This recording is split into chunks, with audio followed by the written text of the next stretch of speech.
Now, one of the big events of contestation in London was the Peasants' Revolt. Oh, right. And the king was actually in London, and he was a little bit worried about what was going on. The peasants were kind of not putting up with the raw deal they were getting, and so he decided to go and hide in the wardrobe, right? And so I was wondering, well, where is this wardrobe that he went to go and hide in? So there's actually a sign here to help us. Sign says, to the King's Wardrobe reception, please follow the arrow and turn left into Admiral Hill. At the top of Admiral Hill, turn left onto Carter Lane, then take second left after 30 yards into Wardrobe Palace. Entrance to the King's Wardrobe. So I think the king was quite lucky that sign up wasn't up at the time.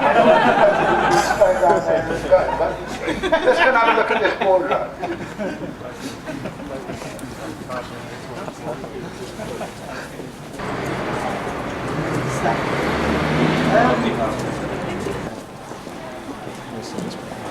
To see this amazing building, this will go to fire and it will be in the harbor.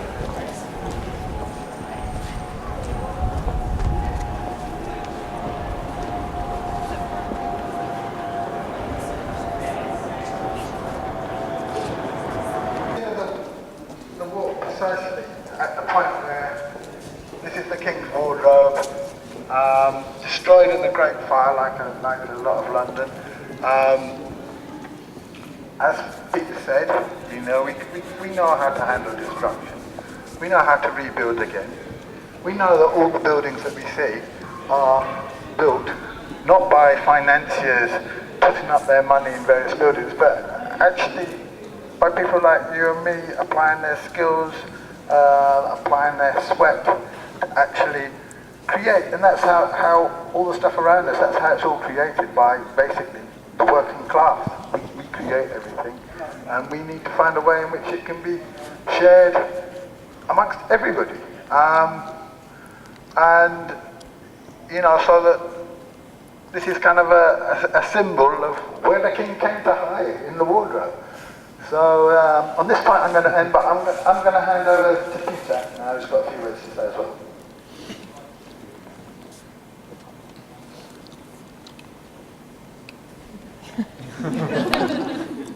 Yeah, I just like, there's a couple things I'd like to say. And the first one is, I've been thinking of Wat Tyler quite a bit. And I came to read that he had proposed, the peasants had proposed, in their great alliance in Bethnal Green, in their meetings in Mile End, and then their destruction of the Lincoln's Inn, their opening of the prisons, and their shooing the king into his closet, that they came to understand that they needed also a rule and a charter which the king agreed to. And it was to roll back the privatization of the time. It was to repair what he had stolen. This was in the charter that Wat Tyler proposed to Richard, hiding in his wardrobe.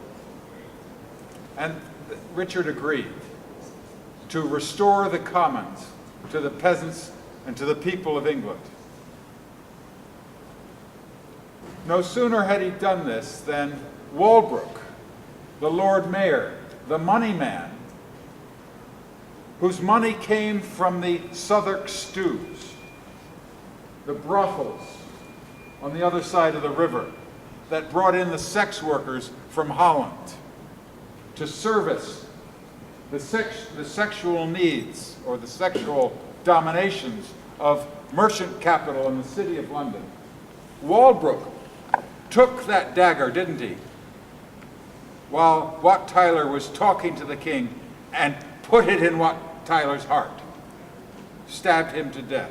This was the betrayal at the beginning of royal capitalist alliance at the time of the Peasants' Revolt. Ask not for whom the bell tolls. There is no plaque for Wat Tyler at Smithfield where this betrayal took place. And perhaps it'll be on our agenda in the coming years to put one. So this was the first thing I wish to say. And the second thing which I'd like to say is to thank Fabian for his very thoughtful, wonderful tour through the alleys and the courts of this city. So our feet might take it back again. Thank you, Fabian.